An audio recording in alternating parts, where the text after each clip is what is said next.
বন্ধুরা, এই দুপুরের লাঞ্চটা দেখাচ্ছি।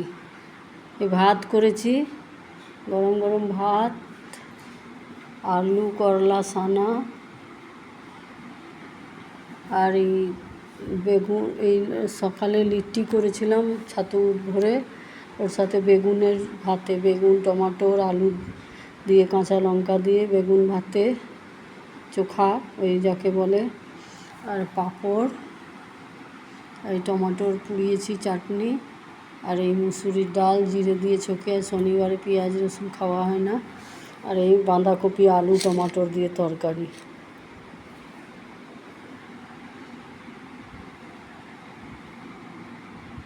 কেমন লাগছে বলো বন্ধুরা, তোমরা যেমন পাচ্ছি করছি। রান্নাটা তো দেখাতেই পারি না, কারণ আমাদের ঘরে একটু হয়ে গেছে, প্রবলেম হয়ে গেছে।